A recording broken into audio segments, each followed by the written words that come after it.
Éxodo capítulo 20, y de ahí vamos a extractar unos versículos del 8 al 11.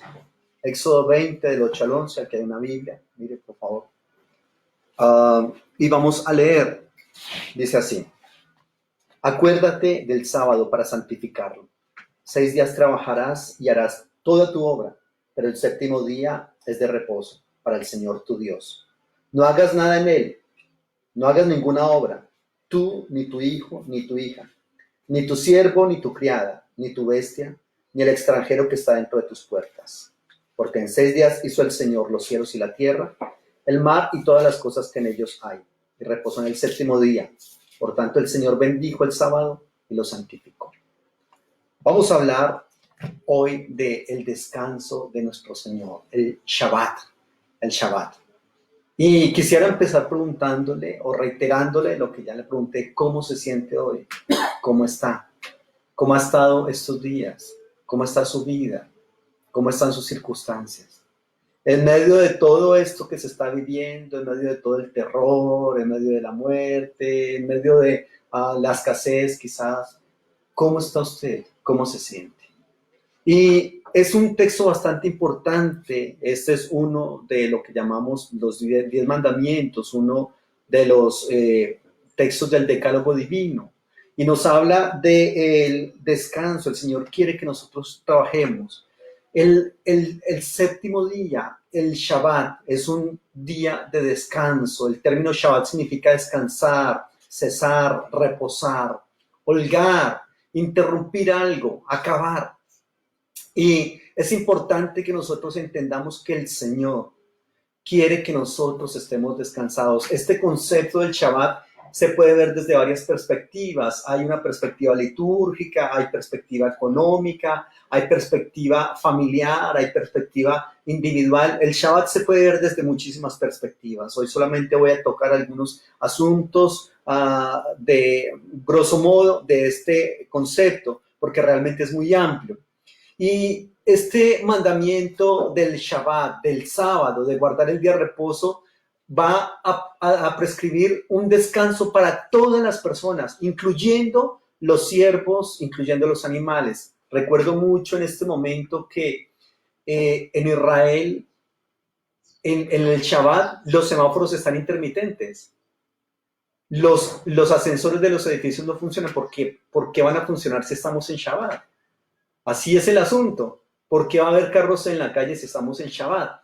Y es un asunto bien interesante que intenta guardar todo judío en cualquier parte del mundo, donde quiera que esté, intenta guardarlo. Y porque era sencillamente la prescripción de un descanso, reitero, incluso para los siervos e incluso para los animales. Los negocios se detienen.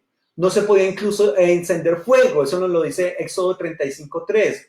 Obviamente en ese momento estamos hablando de, mire cuántos años antes de Cristo, encender fuego en ese momento era muy complicado, ¿no? En este momento solamente prendemos un cerillo o prendemos un encendedor y listo, pero allá no, obviamente era algo muy complicado y por lo tanto estaba prohibido que se encendiera el fuego. En el libro de Números, capítulo 28, versículos 9 y 10, nos habla de que se hacían unas ofrendas al Señor y que el Señor exigía esas ofrendas en el Shabbat precisamente. Y también en el Shabbat, en el segundo libro de Reyes, capítulo 4, versículo 23, permítame lo leo, se habla de que se podía ir a consultar al varón de Dios. En el 4:23 dice: ¿para qué vas a verlo hoy? Hoy no es luna nueva ni día de reposo, dice él. Quédate tranquilo, respondió ella. Es el evento cuando la tsunamita va a ver al profeta del Señor, al hombre de Dios, y eso lo hace en el Shabbat. Por allá en el periodo exílico, este concepto del Shabbat, cuando hablo de periodo exílico, es cuando el pueblo de Israel está en el exilio en Babilonia. Y en ese momento, tanto el sábado, guardar el sábado como día de reposo, junto con la circuncisión y junto con el guardar la ley, se constituye en algo tremendamente importante para el pueblo. Tan importante, de hecho, que la profanación de ese Shabbat va a hacer que en Israel haya mucha causa de desastre. Mire lo que dice el texto de Ezequiel capítulo 20, Ezequiel capítulo 20, permítame lo leo, versículos 12 y 13. Y dice así: y les di también mis sábados para que fueran por señal entre yo y ellos, para que supieran que yo soy el Señor que los santifico. Pero se rebeló contra mí la casa de Israel en el desierto. No anduvieron en mis estatutos y desecharon mis decretos, por los cuales el hombre que los cumpla vivirá. Y mis sábados profanaron en gran manera. Dije, por tanto, que derramaría sobre ellos mi ira en el desierto para exterminarlos. Aquí hay algo bastante fuerte. El Shabbat en el exilio se convierte en algo muy importante para el pueblo de Israel. Y reitero, la profanación de ese día es causa de desastre, causa de muerte para el pueblo. Allá en el posexilio, es decir, cuando el pueblo de Israel está regresando del exilio, hay unos textos muy interesantes. Por ejemplo, el libro de Nehemías, capítulo 13, desde el versículo 15 al 22, nos propone cómo Nehemías se da cuenta que la gente no está guardando el Shabbat, que están haciendo una cantidad de cosas que no son las más adecuadas, y por lo tanto en ese momento dice: no les voy a permitir que sigan comprando y vendiendo el Shabbat, y cierra las puertas de la ciudad, y la gente, como está acostumbrada a hacerlo, vienen y siguen vendiendo, siguen comprando, pero entonces, un momento, no pueden hacerlo de manera legal, lo hacen por allá, pero se dan cuenta que las ventas bajan muchísimo, y al siguiente sábado nuevamente, hasta que la gente se acostumbra a que el Shabbat se tiene que guardar, se tiene que respetar. Y en Isaías capítulo 58, es un texto que también pertenece al posexilio, hay un texto muy importante en el 58, versículo 13 en adelante. Estoy en el libro de Isaías. Si retraes del sábado tu pie, de hacer tu voluntad en mi día santo, y lo llamas delicia, santo, glorioso el Señor, y lo veneras, no andando en tus propios caminos, ni buscando tu voluntad, ni hablando tus propias palabras, entonces te deleitarás en el Señor. Yo te haré subir sobre las alturas de la tierra y te daré a comer la heredad de tu padre Jacob. La boca del Señor lo ha hablado. El Shabbat entonces es un concepto que se va trabajando día a día, que se va perfeccionando, que se va adquiriendo una importancia en el pueblo con el correr del tiempo, de tal manera que se constituye como le comento, en uno de los mandamientos del decálogo divino, de tal manera que se constituye en algo por lo cual Dios dice: si hacemos esto, entonces vamos a ser prosperados. Pero cuidado, si no guardamos ese Shabbat, no hay posibilidades de nada. En el Shabbat hay muchas actividades que están prohibidas, como le comenté anteriormente: encender leña, encender fuego, recoger leña. En el libro de Números, capítulo 15, versículo 32 al 36, hay un evento bastante lamentable donde hay un personaje que está recogiendo leña, y entonces se lo encuentran y lo llevan ante Moisés y Aarón y no saben qué hacer con él. Lo meten a la cárcel, y entonces el Señor dice: sáquenlo y apedréenlo toda la congregación. Entonces ahí nos damos cuenta que el Shabbat no es uno de esos mandamientos casuísticos, sino que el Shabbat es algo que hay que cumplir sí o sí, bajo pena de muerte.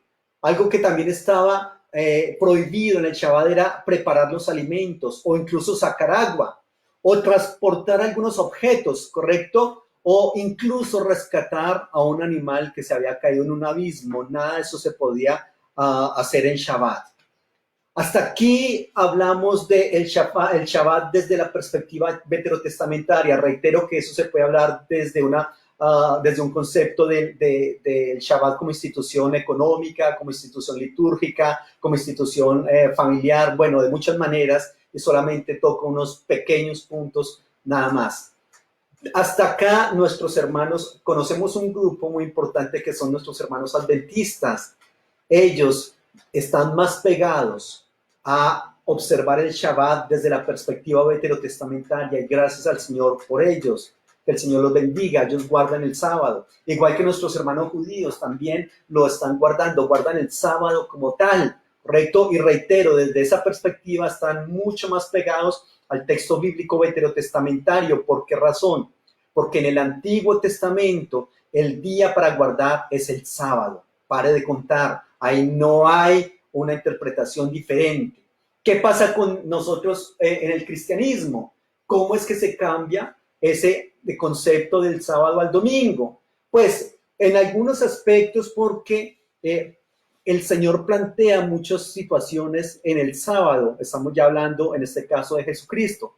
Por ejemplo, en el Nuevo Testamento estaba prohibido arrancar espigas, incluso de trigo, en el Shabbat. Mire lo que dice en el Marcos capítulo 2, versículo 23 en adelante. Dice, aconteció que al pasar él por los sembrados un sábado, sus discípulos mientras andaban comenzaron a arrancar espigas. Entonces los fariseos le dijeron, mira, ¿por qué hacen en sábado lo que no es lícito? Pero él les dijo, ¿nunca leísteis lo que hizo David cuando tuvo necesidad y sintió hambre? Él y los que con él estaban, cómo entró en la casa de Dios, siendo Abiatar sumo sacerdote, y comió los panes de la proposición, de los cuales no es lícito comer, sino a los sacerdotes, y aún dio a los que con él estaban. Versículo 27, también les dijo, el sábado fue hecho por causa del hombre, y no el hombre por causa del sábado. Había una situación acá bastante fuerte porque el concepto de guardar el día de reposo había crecido tanto, pero resulta que una cosa es intentar tomar el aspecto de la letra de la ley y otra cosa es tomar el espíritu de la ley. Y acá en estos textos y sobre todo esa lucha que tiene el Señor Jesucristo en el Nuevo Testamento con el Shabbat, es porque definitivamente se le ha dado muchísimo más importancia al Shabbat. Entonces el Shabbat está por acá y el ser humano está por acá. Y el Señor lo que quiere es darles a entender que no, que eso no es correcto, que no es adecuado. Y mire cómo termina entonces este versículo 27. El sábado fue hecho por causa del hombre y no el hombre por causa del sábado. Por tanto, el Hijo del Hombre es Señor aún del sábado. Aquí vemos que ese concepto del sábado que era tan importante para el ser humano por ser mandato de Dios bajo pena de muerte si no se cumplía, lo vemos como el Señor está diciendo un momento, las cosas las están malinterpretando.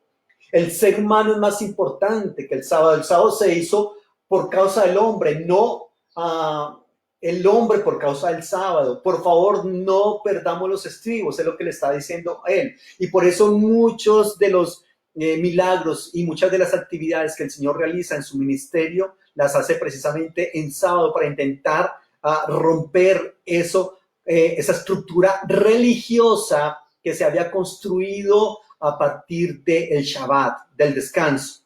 Porque, entre otras cosas, no había ni siquiera la posibilidad de cargar objetos. ¿Recuerdan ustedes cuando el Señor en Juan, capítulo 5, los versículos 9 y 10, cuando el Señor sana al paralítico del estanque de Betesda y dice, al instante aquel hombre fue sanado y tomó su camilla y anduvo. Pero cuidado, era sábado aquel día. Entonces los judíos dijeron a aquel que había sido sanado, es sábado, oye, ¿qué te está pasando? No te es permitido cargar tu camilla. Ni siquiera podían cargar objetos en el día sábado. Los viajes, según Hechos capítulo 1, versículo 12, los viajes incluso estaban restringidos. No había posibilidad de caminar, sino solamente unos cuantos metros, que era más básicamente la distancia entre un lugar lejano al templo. Correcto, pero de ahí hacia allá no podía caminar más la gente. Sin embargo, el Señor en medio de todas esas circunstancias les viene diciendo, cuidado, es que las necesidades humanas son más importantes que el sábado. Y eso es algo que el Señor quiere precisamente recalcar en su ministerio. Mire lo que dice en Marcos capítulo 2, versículo 27. También les dijo, el sábado fue hecho por causa del hombre y no el hombre por causa del sábado. Por favor, recordemos siempre ese texto. Así es que el Señor les dice, yo soy más grande que el día de reposo, ¿correcto? En Mateo 12, del 1 al 8, también habla un concepto muy importante acerca del templo. Mateo, capítulo 12, versículos 1 al 8. que es el texto en el cual habíamos leído anteriormente. Es el mismo evento de cuando los discípulos recogen espigas en el día de reposo. Lo ideal acá que se quiere enseñar es que la misericordia y el amor son más importantes que el concepto del sábado. Hacer el bien en el sábado es imperativo. Hacer el bien de tal manera que se puedan salvar y sanar vidas. Eso nos lo plantea en Marcos capítulo 3, versículos 1 al 5. Incluso a sanar, hay que sanar en el sábado como día de reposo. Mire lo que dice en Lucas capítulo 13, versículo 10 en adelante. Estaba Jesús en una sinagoga en sábado y había allí una mujer que desde hace 18 años tenía un espíritu de enfermedad y andaba encorvada y en ninguna manera se podía enderezar. Cuando Jesús la vio, la llamó y le dijo: mujer, eres libre de tu enfermedad. Puso las manos sobre ella y ella se enderezó al momento y glorificaba al Señor. Pero el alto dignatario de la sinagoga, enojado que Jesús hubiera sanado en sábado, le dijo a la gente: 6 días hay en que se debe trabajar. En estos pues vengan y sean sanados, pero no en sábado. Entonces el Señor le respondió y le dijo: hipócrita, ¿no desatan ustedes su buey o su asno del pesebre y lo llevan a beber en sábado? Y a esta hija de Abraham, que Satán había tenido 18 años atada, ¿no se le debía desatar de esta ligadura en sábado? Al decir él estas cosas, se avergonzaban todos sus adversarios, pero todo el pueblo se regocijaba por todas las cosas gloriosas que hacía él. Entonces tenemos acá que hay entre todas esas confrontaciones que tiene el Señor Jesucristo cuando está en la tierra, sencillamente hay una más, y es que es importante que entendamos que el ser humano es muy valioso, más valioso que la institución del Shabbat, del sábado, y es una lucha que él intenta llevar adelante y afortunadamente la logra ganar haciendo todo lo que él hace en el Shabbat, en el sábado. El sábado en la iglesia, ¿por qué se empieza a trabajar? ¿O por qué se empieza a cambiar? Obviamente, para eso que les voy a decir hay varios conceptos. Pero ¿por qué se cambia ese sábado por domingo en la iglesia? Porque hay aspectos, digamos, hay unos textos bíblicos que se los voy a leer y que decimos nosotros entonces en el cristianismo evangélico y cristianismo católico, ¿por qué se guarda el domingo? Ya, ¿por qué no el sábado, sino por qué ahora el domingo? Y sencillamente decimos que hay algunos textos en los cuales nosotros nos basamos en eso, pero obviamente también hay unos aspectos de autoridad de la iglesia, de poder político y económico, en fin, tenemos que reconocer todo eso. Entonces, reitero, gloria a Dios por mis amados hermanos adventistas, gloria a Dios por mis hermanos judíos que guardan el sábado, ¿correcto? Y reitero, están mucho más cercanos a la interpretación bíblica veterotestamentaria, es decir, del Antiguo Testamento. El cristianismo católico y cristianismo evangélico guardamos el domingo. ¿Basados en qué? Basados en algunos textos bíblicos también. Por ejemplo, Marcos 16, 2 y Mateo 28, 1, que son textos que nos hablan de cómo el Señor resucita el primer día de la semana, que obviamente para nosotros entendemos el primer día de la semana es el domingo. Mire lo que dice: pasado el sábado, al amanecer del primer día de la semana, es decir, el domingo, esta parte que acabé de decir no está en la Biblia, la digo yo, es decir, el domingo, fueron María Magdalena y la otra María a ver el sepulcro. Y ahí entonces habla de la resurrección del Señor. En Marcos 16, 2 habla del mismo asunto y por lo tanto entonces aquí hay algo muy importante. Ya Jesucristo venía proponiendo algunos aspectos en cuanto a qué tanta es la importancia, cuál es el porcentaje de guardar estrictamente un día de 24 horas frente a muchas otras circunstancias de la vida, como la necesidad del ser humano, como el sanar, como el bendecir a otros, como el cambiar las vidas de personas que han estado en una misma condición durante años y años y que la posibilidad fuese sábado y entonces, ¿cómo no se podía hacer? ¿Correcto? Entonces, por lo tanto, estos conceptos van como cambiando y entonces en la iglesia cristiana se dice, pues es mucho más importante la resurrección de Cristo. Entonces vamos a trabajar el concepto del día de descanso a partir de estos textos que le estoy mencionando. Por ejemplo, el texto que le mencioné de Mateo 28:1, cuando la resurrección de Cristo se da un domingo, ¿correcto? El culto cristiano se hace el primer día de la semana. Mire lo que dice en Hechos, capítulo 20, versículo 7. Hechos, capítulo 20, versículo 7, dice, el primer día de la semana, reunidos los discípulos para partir el pan, Pablo, que tenía que salir el día siguiente, les enseñaba y alargó el discurso hasta la medianoche. Aquí entonces el culto cristiano se empieza a celebrar el domingo, ¿correcto? Asimismo nos lo plantea 1 Corintios 16:2 para los que quieren seguir estos textos y ese concepto. Y ya entonces en el libro de Hebreos,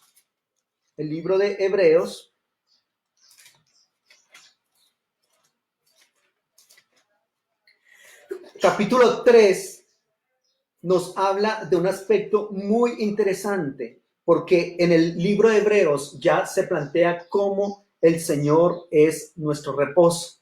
¿Listo? Y entonces dice así, leamos por ahí desde el versículo 10, por eso me disgusté contra aquella generación y dije, siempre andan vagando en su corazón y no han conocido mis caminos. Por tanto, juré en mi ira, no entrarán en mi reposo. Miren, hermanos, que no haya en ninguno de ustedes corazón tan malo e incrédulo que se aparte del Dios vivo. Antes bien, exhórtense los unos a los otros cada día, entre tanto que se dice hoy, para que ninguno de ustedes se endurezca por el engaño del pecado, porque somos hechos participantes de Cristo. Realmente, en el capítulo 3, 4, incluso 5 del libro de Hebreos, nos está hablando de cómo el Señor Jesucristo, estoy hablando desde una perspectiva teológica cristiana, cristianismo católico y cristianismo evangélico, cómo el Señor Jesucristo se constituye en el reposo del pueblo del Señor, ¿correcto? Entonces, por un lado tenemos a nuestros hermanos judíos que como tienen una interpretación solamente la Biblia de ellos, recordemos que es el Antiguo Testamento, lo que nosotros conocemos como Antiguo Testamento para ellos se llama el Tanaj, ¿correcto? Son los mismos libros, pero en una organización diferente. Como ellos solamente conciben ese texto o esa parte como Biblia y no consideran el Nuevo Testamento, entonces ellos obviamente se separan de esa parte y siguen guardando su día de reposo el sábado. Igual pasa con nuestros hermanos adventistas, que ellos, aunque sí consideran el Nuevo Testamento, pero deciden guardar el sábado como día de reposo. Y estoy enfatizando mucho en esto hoy porque muchas veces se plantea como, nosotros somos muy buenos para echar al infierno o llevar al cielo y salvar a unos y a otros sí. O sea, nosotros nos atribuimos ese derecho y entonces decimos, como ellos no guardan el domingo, entonces se van a condenar porque estaban bajo la ley, etcétera, etcétera. Y por otro lado, entonces, como ellos guardan el domingo, entonces se van a condenar. ¿Correcto? Entonces, realmente no es ese concepto.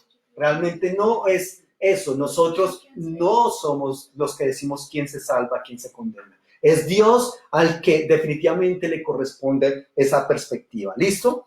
Y en el Hebreos 3:18 dice, ¿y a quiénes juró que no entrarían en su reposo sino a aquellos que desobedecieron? Entonces, el 3:10 decía que andaban vagando en su corazón y que no habían conocido el camino.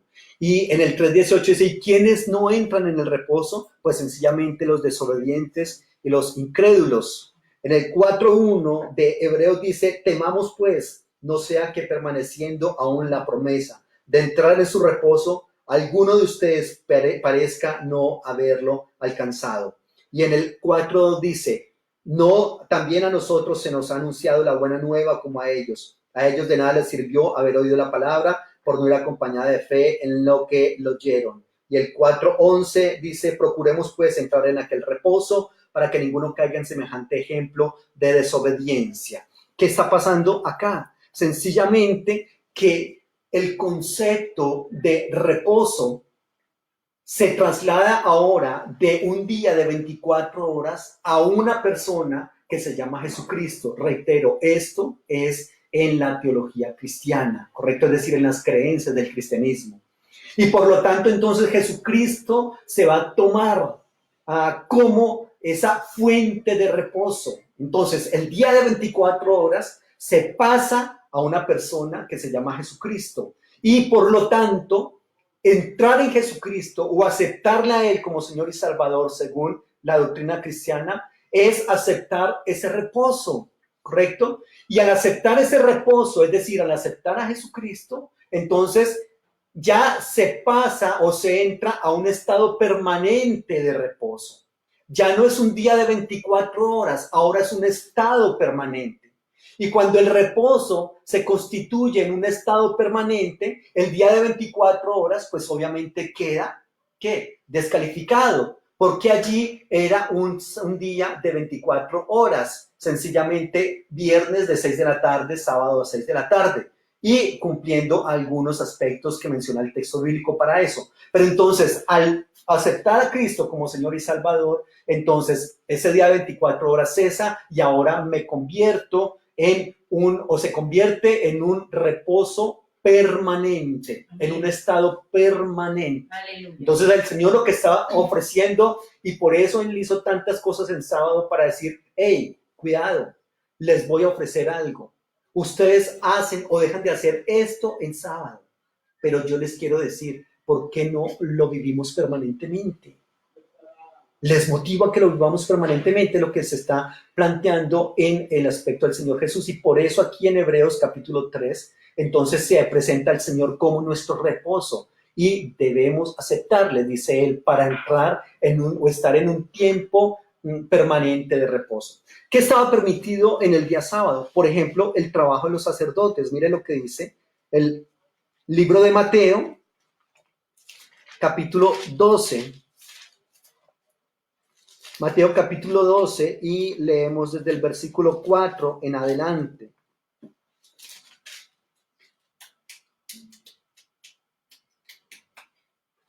Mateo 12, 4 en adelante. Pero él les dijo, leamos desde el 3, ¿no habéis leído lo que hizo David cuando él y los que con él estaban sintieron hambre? ¿Cómo entró en la casa de Dios y comió los panes de la proposición que no le estaba permitido comer ni a él ni a los que estaban con él, sino solamente a los sacerdotes? ¿Y no habéis leído cómo en la ley en sábado los sacerdotes en el templo profanan el sábado y son sin culpa? Esto es bien interesante este texto, porque realmente los que más profanamos el día de reposo somos nosotros, los cristianos, y sobre todo de entre los cristianos los pastores, porque el día en que más se trabaja el pastor es el día, en este caso el domingo. En este caso, entonces sería, nosotros asumimos el domingo como día de reposo, ¿ya? Y efectivamente somos los que más lo profanamos, si tenemos en cuenta este texto, pero dice que son los que más profanan el sábado y son sin culpa. Realmente son sin culpa porque estamos ejerciendo ¿qué? Nuestra labor. ¿Qué otra cosa está permitida en sábado? La circuncisión. ¿Cómo le parece a usted? Juan, capítulo 7, versículo 22. Al día siguiente, la gente que estaba al otro lado del mar se dio cuenta de que no había habido allí más que una sola barca y sus discípulos no habían entrado en ella y que Jesús no había entrado en ella con sus discípulos. Estoy en el texto equivocado, por favor. Estamos en el 7, Juan 7, 22 en adelante. Si recibe el hombre la circuncisión en sábado para que la ley de Moisés no sea quebrantada, se enojan conmigo porque en sábado sané completamente a un hombre. Curiosamente, en el sábado sí se podía circuncidar la persona. ¿Qué está permitido en el sábado? Descansar. Lucas 23, 56. Y esto es muy importante que lo tengamos en cuenta. Dice, al regresar prepararon especias aromáticas, ungüento y descansaron el sábado conforme al mandamiento. Otra cosa que se podía hacer en sábado era invitar muchos huéspedes. Lucas 14 del 1 al 5, porque el día de reposo es un día para invitar y ser invitado, para descansar, para comer.